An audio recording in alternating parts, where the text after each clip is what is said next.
Good morning students. Myself Vijayalakshmi Shandile, faculty of Shivjyoti Educational Group Kota. How are you all? I hope you all are fine. बच्चों, आज हम कक्षा 8 की पूरक पाठ्य पुस्तक भारत की खोज का अध्याय 9 पढ़ेंगे। बच्चों, अध्याय 8 में आपने पढ़ा कि अखिल भारतीय कांग्रेस कमेटी द्वारा 1982 में एक प्रस्ताव रखा गया जिसका नाम था भारत छोड़ो आंदोलन और जिसका उद्देश्य था ब्रिटिश प्रतिनिधियों व वायसराय द्वारा तथा संयुक्त राष्ट्र के अधिकारियों से देश की स्वतंत्रता के लिए एक विनम्र अपील करना। 2 पृष्ठभूमियां, भारतीय और अंग्रेजी। बच्चों, भारत में अगस्त 1982 में जो कुछ हुआ वह आकस्मिक नहीं था, वह पहले से जो बहुत कुछ होता आ रहा था उसी की चरम परिणति थी। इसके बारे में आक्षेप और आलोचना और सफाई के रूप में बहुत कुछ लिखा जा चुका है और बहुत सफाई दी जा चुकी है। फिर भी इस लेखन में से असली बात गायब है, क्योंकि इनमें एक चीज को केवल राजनीतिक पहलू से देखा गया जो राजनीति से कहीं अधिक गहरी थी। इन सब के पीछे वह तीव्र भावना बच रही थी कि चाहे कुछ हो जाए यह राज्य अब बर्दाश्त नहीं किया जा सकता। बच्चों, कारण जो भी रहा हो, कार्यवाही जो भी अंग्रेजों के खिलाफ भारत सरकार द्वारा, भारतीय जनता द्वारा जो कुछ भी किया गया हो, जो भी आंदोलन किया गया हो, लेकिन अगर सीधे शब्दों में हम कहें तो भारतीय जनमानस द्वारा, भारतीय जनता द्वारा और कांग्रेस कमेटी के जो नेता थे उनके द्वारा जो कुछ भी किया जा रहा था, जो कार्यवाही की जा रही थी, उसका एक ही अर्थ था कि अब वह अंग्रेज सरकार को या अंग्रेजी जो ब्रिटिश शासन भारत में था उसको वे अब बिल्कुल भी बर्दाश्त नहीं करना चाहते थे और भारतीय जनता का सिर्फ एक ही उद्देश्य था कि अति शीघ्र भारत को ब्रिटिश शासन से मुक्त कराया जाए। और इसी के लिए जो भी आंदोलन किए जा रहे थे, जो भी कार्यवाही की जा रही थी, वे सिर्फ इसी उद्देश्य से की जा रही थी, व्यापक उथल पुथल और उसका दमन। जनता की ओर से अकस्मात असंगठित प्रदर्शन और विस्फोट जिनका अंत हिंसात्मक संघर्ष और तोड़फोड़ में होता था, जबरदस्त और शक्तिशाली हथियारबंद सेनाओं के विरुद्ध भी लगातार चलते रहे।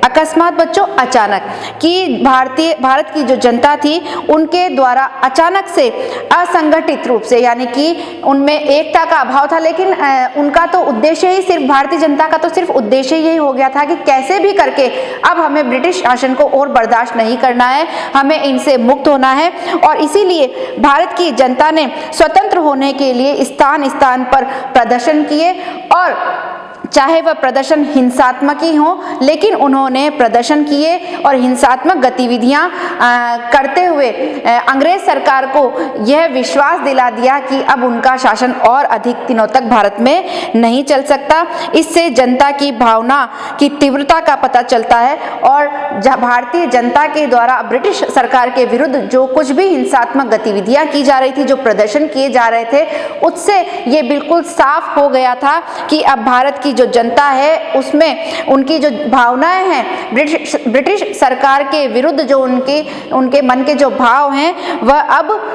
एक तरह से कहें कि पानी सर से ऊपर निकल चुका था और अब भारतीय जनता ब्रिटिश सरकार को बिल्कुल भी बर्दाश्त नहीं कर पा रही थी। यह भावना उनके नेताओं की गिरफ्तारी से पहले भी थी, लेकिन इन गिरफ्तारियों और उसके बाद अक्सर होने वाले गोलीकांड ने जनता के क्रोध को भड़का दिया। बच्चों, इन सब के पीछे जनता का इतना अधिक क्रोधित हो जाने का एक कारण यह भी था कि मैंने आपको पिछले अध्याय 8 में मैंने आपको बताया कि भारत कांग्रेस कमेटी द्वारा जो कार्यवाही की गई थी उसके परिणाम स्वरूप 8 अगस्त को जो उन्होंने प्रस्ताव पारित किया था, उसके परिणाम स्वरूप 9 अगस्त की सुबह ही ब्रिटिश सरकार द्वारा कई राजनेताओं को गिरफ्तार कर लिया गया। कई जो स्वतंत्रता संग्राम के दौरान अपना महत्वपूर्ण योगदान देने वाले जो व्यक्ति थे उनकी गिरफ्तारियां कर ली गई थी और भारतीय जनता के आक्रोश आक्रोश का सबसे बड़ा कारण यही था कि कई लोगों की गिरफ्तारियां हो चुकी थी, लेकिन इन गिरफ्तारियों से पहले भी उनमें आक्रोश व्याप्त था, लेकिन इन गिरफ्तारियों ने उनके आक्रोश को बढ़ाने में, भड़काने में, उनके क्रोध को भड़काने में एक तरह से कहें कि आग में घी का काम किया था। वे इतने क्रुद्ध और उत्तेजित थे कि चुप नहीं बैठ सकते थे और आंदोलन के जो प्रमुख नेता थे उनकी गिरफ्तारियों के परिणाम स्वरूप जो भारतीय जनता थी वह बहुत अधिक क्रोधित और उत्तेजित हो चुकी थी कि अब वो बिल्कुल भी शांत होकर नहीं बैठने वाली थी। ऐसी परिस्थितियों में स्थानीय नेता सामने आए और कुछ समय के लिए उनका अनुसरण किया। और बच्चों, ऐसे समय में भारतीय जनता के क्रोध को शांत करने के लिए, उनकी उत्तेजना को थोड़ा कम करने के लिए जो स्थानीय नेता थे वह उनका मार्गदर्शन करने के लिए आगे आए, किंतु जो भारतीय जनता थी अब वो शांत होने वाली नहीं थी। लेकिन उन्होंने जो भी निर्देश दिए वे काफ़ी नहीं थे, लेकिन स्थानीय नेताओं के द्वारा भी जो निर्देश दिए गए, उनको शांत करने के लिए जो कुछ उनसे कहा गया वह पर्याप्त नहीं थे और इसीलिए स्थानीय नेताओं के निर्देशों का उन पर कोई प्रभाव नहीं पड़ा। अपने मूल रूप में यह एक सहज जन आंदोलन था। और अब सीधे सीधे शब्दों में हम ये कहें कि ब्रिटिश सरकार के विरुद्ध किया जाने वाला स्वतंत्रता आंदोलन जो था वह अब एक जन आंदोलन बन चुका था। पूरे भारत में 1982 ईस्वी में युवा पीढ़ी ने, विशेष रूप से विश्वविद्यालयों के विद्यार्थियों ने हिंसक और शांतिपूर्ण दोनों तरह की कार्यवाही में बहुत महत्वपूर्ण कार्य किया। और बच्चों, अब इस आंदोलन में छात्रों ने भी भाग लेना प्रारंभ कर दिया था, तो छात्रों ने हिंसक और अहिंसक दोनों तरह से इस आंदोलन में अपना योगदान, महत्वपूर्ण योगदान उन्होंने दिया।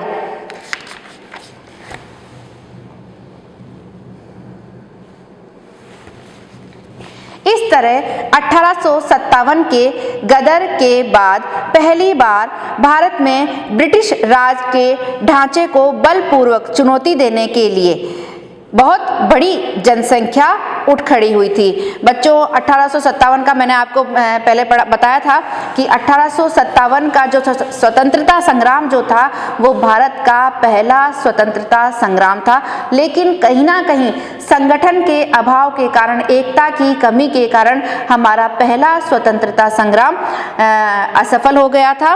और अब जो स्वतंत्रता संग्राम भारत की जनता के द्वारा किया जा रहा था वो एक तरह से भारत में ब्रिटिश राज का जो ब्रिटिश शासक जो थे उनको हमारी तरफ से सीधी सीधी एक पूरी शक्ति के साथ दी जाने वाली ये चुनौती थी और पूरी जनता इसके लिए खड़ी हो गई थी। यानी कि अभी भी जो ये स्वतंत्रता संग्राम चल रहा था बच्चों, पूरे देश के अलग अलग प्रांतों में जो जनता थी वो ब्रिटिश शासन के विरुद्ध खड़ी हो गई थी। भले ही उनमें संगठन नहीं था और वह अपने तरीके से प्रदर्शन कर रहे थे, विरोध कर रहे थे, लेकिन एक तरह से उन्होंने ब्रिटिश शासन को झकझोर कर रख दिया था। यह चुनौती मूर्खतापूर्ण और बेमौके थी, क्योंकि दूसरी ओर सुसंगठित हथियारबंद सैनिक शक्ति थी। यह सैनिक शक्ति इतिहास में पहले किसी अवसर की तुलना में कहीं अधिक थी।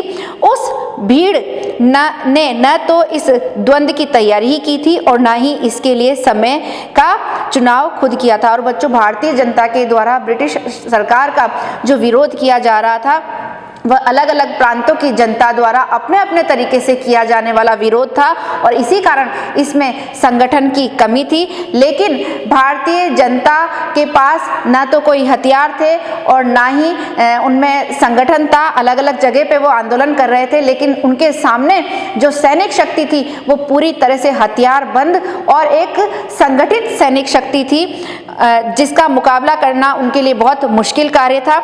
यह स्थिति उनके सामने अनजाने ही आ गई थी। तात्कालिक प्रतिक्रिया के रूप में भले ही वह प्रतिक्रिया नासमझी से भरी या गलत रही हो, लेकिन उससे भारत की स्वतंत्रता के लिए उन्होंने अपने प्रेम और विदेशी शासन के विरुद्ध अपनी घृणा को प्रकट किया। और बच्चों, भारत की जनता के द्वारा यह जो आंदोलन किया जा रहा था, ये एक तरह से किसी द्वंद्व की, किसी युद्ध की तैयारी नहीं थी। इसका चुनाव भी उन्होंने स्वयं ही किया था कि उन्हें किस प्रकार से अंग्रेज सरकार का विरोध करना है। बच्चों, यह जो प्रतिक्रिया हुई थी तात्कालिक यानी अचानक, ये एक अचानक होने वाली कार्यवाही थी।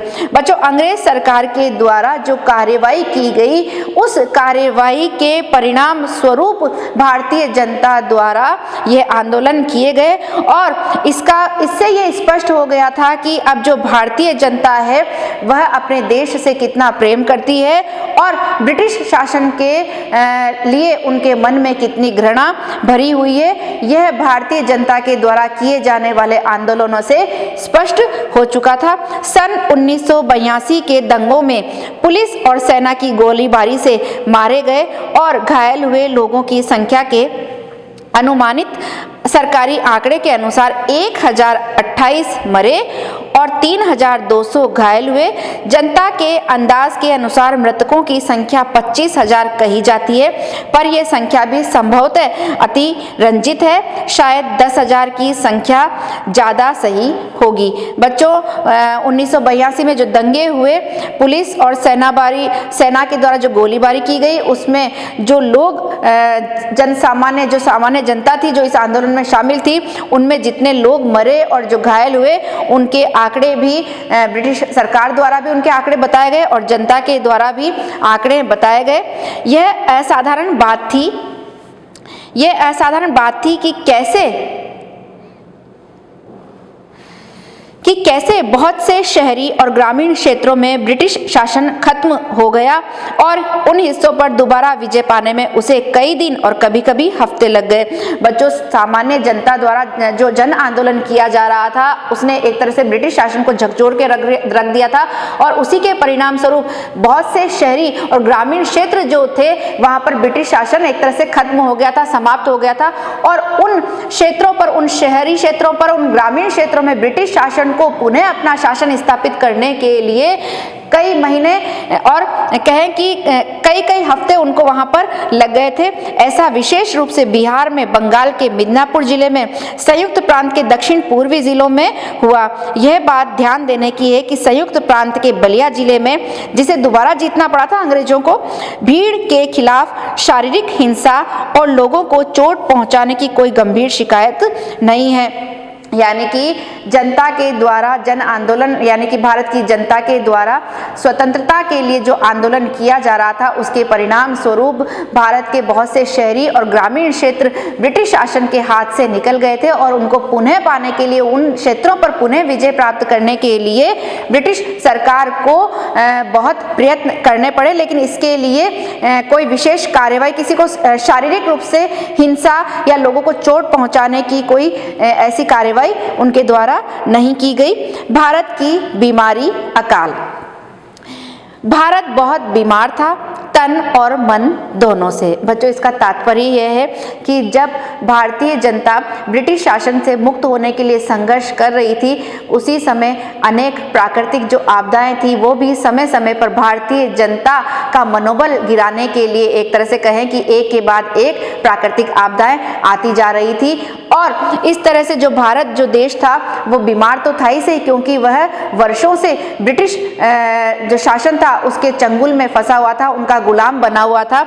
तो ब्रिटिश सरकार के द्वारा जो भारत का आर्थिक शोषण किया जा रहा था, भारत की जनता के मनोबल को गिराने के लिए जो कार्रवाई उनके द्वारा की जा रही थी, उससे भारत की जो जनता थी, अब हमारा भारत देश जो है, वो एक तरह से कहें कि तन और मन दोनों तरह से घायल था।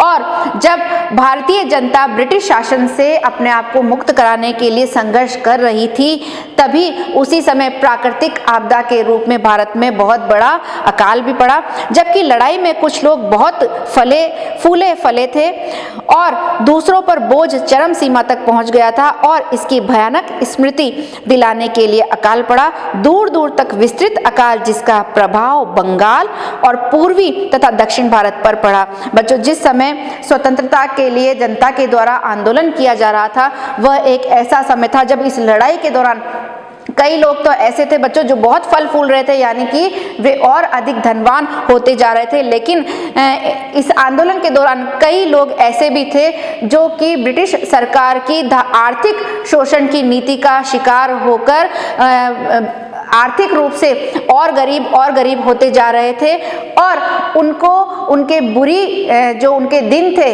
जो अभी ज़्यादा समय नहीं हुआ था उनके बुरे दिनों को बीते हुए, लेकिन उन बुरे दिनों की उसको याद दिलाने के लिए उसी समय एक भयानक अकाल पड़ा। और ये जो अकाल था ये पूरे भारत में एक तरह से फैल गया था। शासन के पिछले 170 वर्षों में ये सबसे बड़ा और विनाशकारी था। ये जो अकाल उस समय पड़ा जिसने भारतीय जनता की कमर तोड़ के रख दी, ये 170 वर्षों का जो ब्रिटिश शासन था उसमें ब्रिटिश शासन के 170 वर्षों के इतिहास में ये सबसे बड़ा और विनाशकारी अकाल था। इसकी तुलना 1766 ईस्वी से 1770 ईस्वी के दौरान बंगाल और बिहार के उन भयंकर अकालों से की जा सकती है जो ब्रिटिश शासन की स्थापना के आरंभिक परिणाम थे। इसके बाद महामारी फैली, विशेषकर हैजा और मलेरिया, वह दूसरे सूबों में भी फैल गई और आज भी हजारों की संख्या में लोग उसके शिकार हो रहे थे।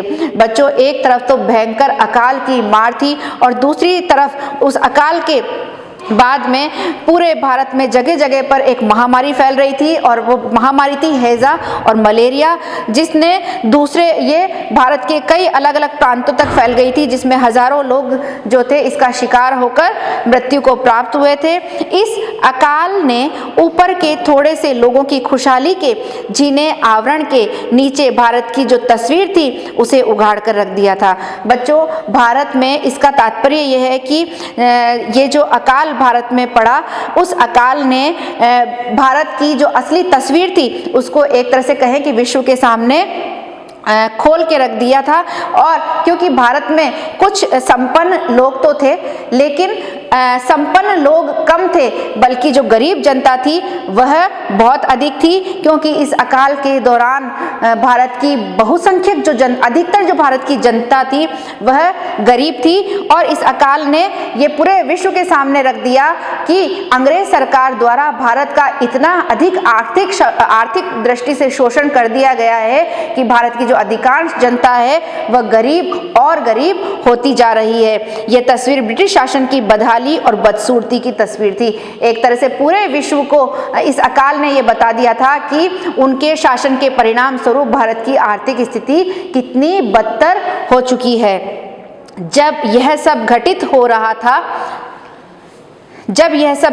हो रहा था और कलकत्ता की सड़कों पर लाशें बिछी थी, कलकत्ता के ऊपरी तबके के 10,000 लोगों के सामाजिक जीवन में कोई परिवर्तन नहीं आया। नाच गाने और दावतों में विलासिता का प्रदर्शन हो रहा था और जीवन उल्लास से भरा था। बच्चों, जब पूरे भारत में भीषण अकाल पड़ा हुआ था, लोगों को खाने के लिए भी कुछ नहीं था और भारत जो है वो आर्थिक दृष्टि से बहुत कहें कि एक तरह से आर्थिक रूप से उसकी कमर टूट गई थी भारत की।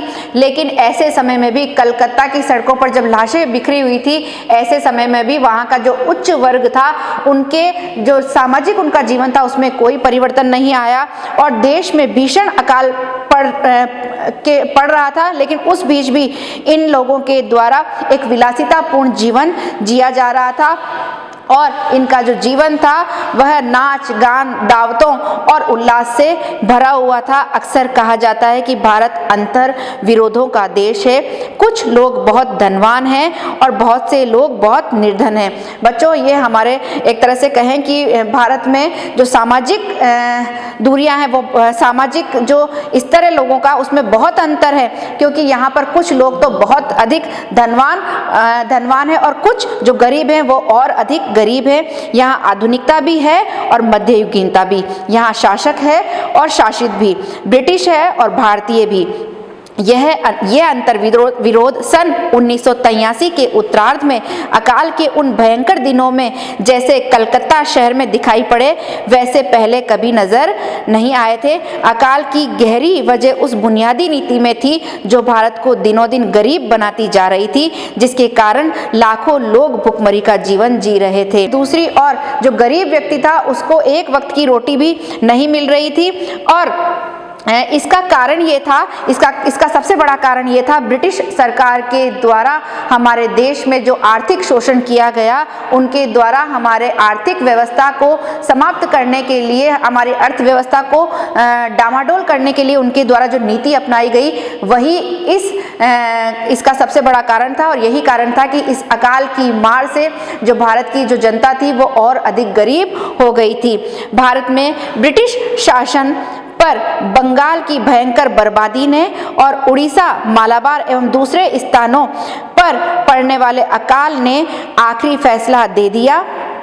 पर जब वे जाएंगे तो वे क्या छोड़ेंगे? 3 वर्ष पहले मृत्यु शैया पर पड़े टैगोर के सामने ये चित्र उभरा था, लेकिन वे कैसा भारत छोड़ेंगे? कितनी नग्न दुर्गति! अंत में उनके सदियों पुराने प्रशासन की धारा सूख जाएगी तो वे अपने पीछे कितने कीचड़ और कचरा छोड़ेंगे। बच्चों, भारत की ऐसी स्थिति को देखते हुए जो रविन्द्रनाथ टैगोर थे, उन्होंने ये बता दिया था कि अंग्रेज भारत तो छोड़ जाएंगे और हमें स्वतंत्र कर देंगे, लेकिन हमें जो स्वतंत्र भारत मिलेगा वह कैसा होगा? भारत की जो स्थिति है वो कैसी होगी? यह छवि टैगोर की नजरों में साफ थी। यानी कि टैगोर ने हमें इस बात के संकेत दे दिए थे कि भले ही हम स्वतंत्र हो जाएंगे, अंग्रेजों द्वारा मुक्त हो जाएंगे, लेकिन उनके द्वारा जो भारत छोड़ा जाएगा वह भारत वास्तव में कैसा होगा, उसकी स्थिति कैसी होगी। भारत की सजीव सामर्थ्य। अकाल और युद्ध के बावजूद प्रकृति अपना कायाकल्प करती है और कल के लड़ाई के मैदान को आज फूलों और घास से ढक देती है। मनुष्य के पास स्मृति का विलक्षण गुण होता है, वह कहानियों और यादों से निर्मित अतीत में बसता है। यह वर्तमान इससे पहले कि हमें उसका बोध हो अतीत में खिसक जाता है।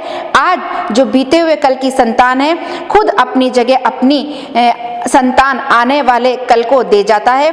कमजोर आत्मा वाले समर्पण कर देते हैं और वे हटा दिए जाते हैं, लेकिन बाकी लोग मशाल को आगे ले चलते हैं और आने वाले कल के मार्गदर्शकों को सौंप देते हैं। यानी कि बच्चों, प्रत्येक बुरी याद के साथ हमारी कुछ अच्छी यादें जुड़ी रहती हैं और जिस प्रकार विनाश के बाद एक नई सृष्टि की रचना होती है, एक पुरानी पीढ़ी के बाद में एक नई पीढ़ी आती है और वर्तमान अतीत बनकर गुजर जाता है। जो हमारा आज है वह कल एक याद बनकर रह जाएगा, लेकिन यह दुनिया जो है वो निरंतर चलती रहेगी। यानी कि जो हमारा आज वर्तमान है वो अतीत बन जाएगा, लेकिन ये जो दुनिया है ये चलती रहेगी और कोई भी ऐसा कार्य नहीं है जो रुक जाएगा, हर कार्य होता रहेगा। मार्ग में मशाल लेकर चलने वाले नए लोगों को मशाल सौंपकर आगे जो मार्ग में जो मशाल लेकर जो लोग चल रहे हैं, उनको जो नए लोग मार्ग में मिलेंगे वो उनको मशाल सौंप देंगे और वो स्वयं आगे बढ़ जाएंगे। यानी कि वर्तमान में जिन लोगों के द्वारा कार्य किया जा रहा है वे स्वयं तो चले जाएंगे, आगे बढ़ जाएंगे, लेकिन पीछे जो नए लोग हैं, जो नई पीढ़ी है, वे उनको अपने कार्य सौंप जाएंगे ताकि उनके द्वारा वह कार्य निरंतर रूप से आगे चलता रहे, उनके द्वारा वह कार्य किया जाता रहे। यानी अपने द्वारा किए गए कार्य को आगे बढ़ाने के लिए नई पीढ़ी को वे काम सौंपकर स्वयं अतीत की याद बनकर रह जाएंगे।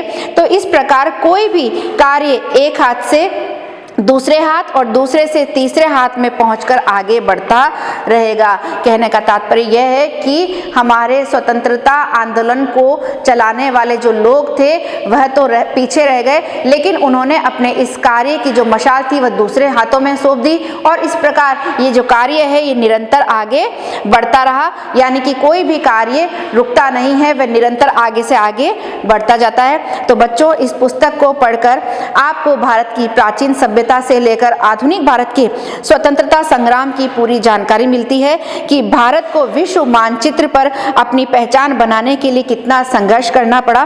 तो बच्चों, स्वतंत्रता को बनाए रखना अब हमारी जिम्मेदारी है। आप इस पुस्तक को घर पर एक बार फिर से पढ़ें, घर में रहें, सुरक्षित रहें। धन्यवाद।